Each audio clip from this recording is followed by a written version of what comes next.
स्वागतम स्वागतम स्वागतम। तो स्वागत है आपका एक ब्रांड न्यू वीडियो में। तो इस वीडियो में हम तोड़ मरोड़ करेंगे मिर्जापुर के सीजन 1 के एपिसोड 1 की। हाँ, ये रोस्ट वीडियो नहीं होगी, इसमें मैं कुछ नया ट्राई कर रहा हूँ क्योंकि मैं भी मिर्जापुर का फैन हूँ। तो मैंने सोचा कि मैं इस पे एक फनी कमेंट्री वीडियो बना सकता हूँ इन माई स्टाइल।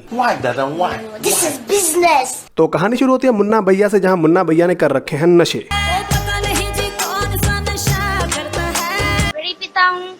दारू पीता हूँ। अच्छा बात नहीं है। तो नशे में मुन्ना भैया अपने पिता यानी कि कालीन भैया का इंट्रोडक्शन करवा रहे हैं अपनी ही गाड़ी से, जो कि ऑफकोर्स बाप के ही पैसे से ली गई है। आखिर नशे में कोई बंदा कितना ही भंड हो सकता है। गाड़ी से बात, गाड़ियां जिंदा नहीं होती। तो नशे में मुन्ना भैया अपनी गाड़ी से कहते हैं कि मेरा बाप कालीन भैया किंग ऑफ मिर्जापुर, इस हिसाब से मैं हुआ इस शहर का Prince. Okay, that's how nepotism work.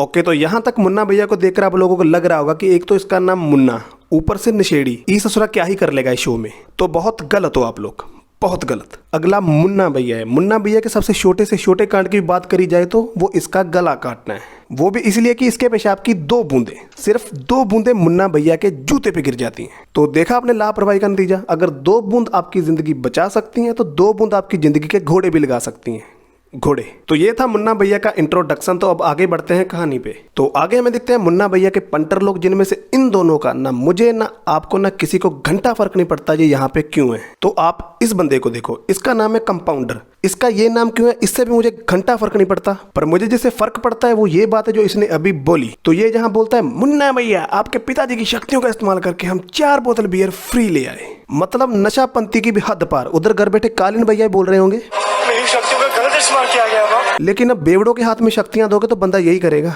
4 बोतल वोदका, काम मेरा रोज का।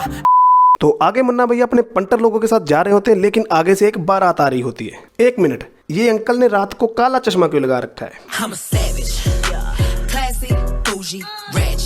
पर इतने में मुन्ना भैया को आ जाता है गुस्सा। मुन्ना भैया अपनी गन लेके गाड़ी से उतरते हैं। इधर मेरी हालत पतली हो रही है, पर उधर मुन्ना भैया पूरे गुस्से में लोगों के बीच जाते हैं, मेरी फट रही है।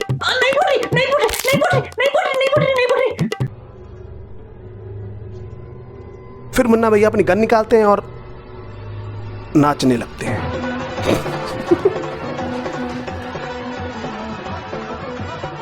मतलब कि अभी तक सब कुछ सही जा रहा है। अंकल आंटियां नाच रही हैं, ये बच्चे नाच रहे हैं, ये चश्मे वाले अंकल भी नाच रहे हैं। लेकिन तभी मुन्ना भैया को पता नहीं क्या खुजली होती है, वो अपनी गन निकालते हैं और हवाई फायर शुरू कर देते हैं, और एक गोली सीधा सीधा जाके दूल्हे की खोपड़ी में लगती है। मतलब और भी लोग थे वहां पे जो मौत डिजर्व करते थे, जैसे ये चश्मे वाला अंकल, पर नहीं, दूल्हा बोला मरेगा तो मैं ही। और उधर इस घोड़ी का पता नहीं क्या स्वैग है, पता नहीं इसने घास खाई है या भांग खाई है। जब तक बंदा जिंदा था इसने इस ससुरी ने एक कदम भी आगे पीछे नहीं किया। जब बंदा मर गया उसको लेकर भाग गई। पहले भागती शायद बेचारा बच जाता, पर क्या ही कर सकते हैं। फिर घोड़ी भागी दूल्हा लेकर, और बाकी लोग भागे घोड़ी के पीछे या फिर दूल्हे के पीछे, पता नहीं। तो फाइनली दूल्हा मर चुका है, दुख का माहौल है। और तभी मुन्ना भैया बोलते हैं वो 3 मैजिकल वर्ड्स।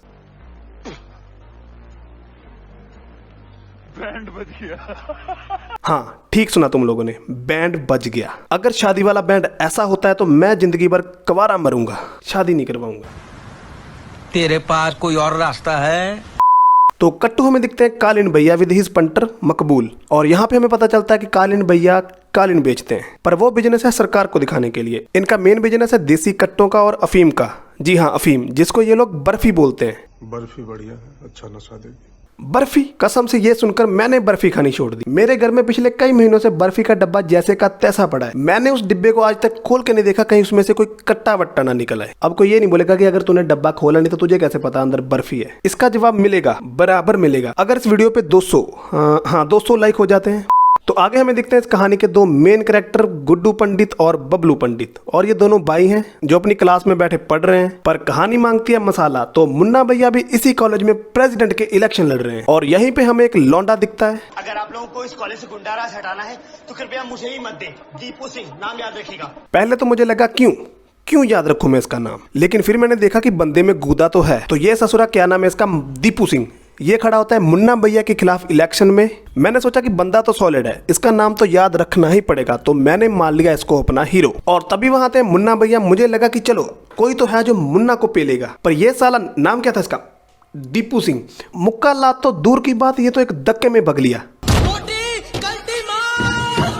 तो कहानी मांगती है मोर मसाला। तो क्या नाम था इसका, दीपू सिंह। ये भाग के जाता है उसी क्लास में जहां बैठे हैं गुड्डू पंडित और बबलू पंडित। और फिर यहाँ आता है शो का पहला मीम। 50 बार बोल रहे हैं, पढ़ने लिखने वाले छात्रों को राजनीति से दूर रहना चाहिए, हैं?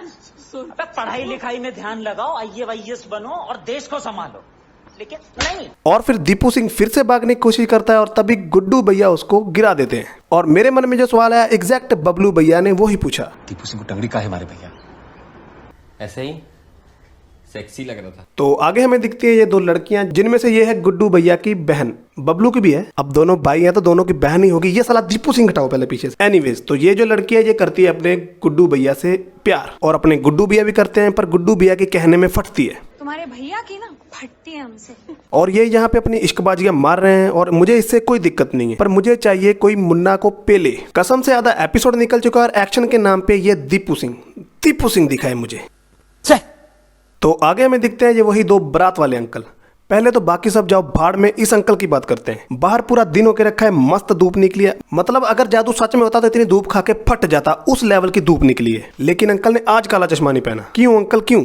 हमारे यहाँ ऐसा ही होता है। खैर, तो ये दोनों आते हैं इस वकील के पास मुन्ना भैया के खिलाफ कंप्लेंट करने। और यहाँ तक ये शो देखकर मुझे लगा था कि ये वकील मुन्ना भैया की फोटो देखकर भगेगा, लेकिन नहीं, इन अंकल के अंदर था गूदा। मैंने अंकल की आंखों में देखा फैसला कि मुन्ना को सजा तो मैं ही दिलाऊंगा। बट फिर भी ये दोनों कंफर्म करते हैं, बाद में पीछे तो नहीं हटेंगे ना आप? हमारी चिंता मत कीजिए, मुद्दा ये है कि आप तो पीछे नहीं हटेंगे बाद में। बस यही सुन के मुझे अंकल से प्यार हो गया। मेरे दिमाग में चल रहा था कि एक तरफ मुन्ना भैया और उसके पंटर खड़े हैं और इधर हमारे वकील अंकल अकेले खड़े बोल रहे हैं। मुन्ना झुंड में तो सुअर आते हैं, शेर अकेला ही आता है। मजा आया। तो यहीं से हमें दिखते हैं गुड्डू भैया और बबलू भैया जो अपने घर जा रहे हैं साइकिल पे। और मुन्ना भैया की ठाट बाट देखकर गुड्डू भैया बोलते हैं, जिंदगी हो तो ऐसी हो, वरना जिंदा तो KRK भी है। तो आगे एंट्री होती है कहानी के और दो मेन कैरेक्टर्स की। एक तो यह है कालीन भैया की जोरू और दूसरा, अरे बाप रे, देवी प्रसाद। पता नहीं क्यों पर मैंने आज तक जितनी भी मसाज वाली वीडियोस देखी हैं उनका एंड कुछ ठीक नहीं होता, पर यहाँ तो अभी तक सब कुछ ठीक चल रहा है। आगे का कुछ कह नहीं सकते, यहाँ तक तो ठीक है। ठोकेगा। हमें ये नहीं बताना चाहिए था। तो आगे हम देखते हैं कालीन भैया के घर आती है पुलिस, पर ये तो उल्टा मुन्ना भैया को बचाने आया है कि मुन्ना भैया ने शादी में दूल्हे को उड़ा दिया है, उस पर केस हो गया है। और ये सुन के कालीन भैया ने जो बोला वो आपको सुनने की जरूरत ही नहीं है, आपको वो देखकर ही पता चल जाएगा। देखो, अब जिनको समझ आ गई वो उनके लिए नीचे कमेंट कर दो, जिनको नहीं समझ आई। तो फिर मुन्ना भैया जाते हैं उस वकील को डराने अपने पंटर लोगों के साथ गन्स लेकर। मेरे दिमाग में फिर से वही डायलॉग बजने लगा कि अंकल अंदर से दरवाजा खोलेंगे और बोलेंगे, मुन्ना झुंड में तो सुअर आते हैं, शेर अकेला ही आता है। फिर मुन्ना भैया अंदर जाते हैं और अंकल से बात करते हैं, पर तभी ऊपर से गुड्डू बबलू आ जाते हैं। ये देख के मेरा दिमाग फट गया कि ये वकील अंकल इनके पिताजी हैं। जी हाँ, मैं ये सीन लेट के देख रहा था, ये देखने के बाद मैं बैठ गया। तो इतने में मुन्ना अंकल को डराने लगते हैं, लेकिन अंकल अपने निकले डेरिंग। अंकल नहीं डरे। पापा जो भी केस है जाने दीजिए। इतने में इसको पता नहीं क्या हुआ, ये उठा मुन्ना भैया के पिताजी की चौड़ खुद मारने लगा। उनके बाप कौन है जानते हैं ना? अखंडानंद त्रिपाठी। चट देनी मार देली खींच के तमाचा ही हंस देले। बस फिर राड़ा शुरू। बिशुम, मैं क्या मजे आ गए।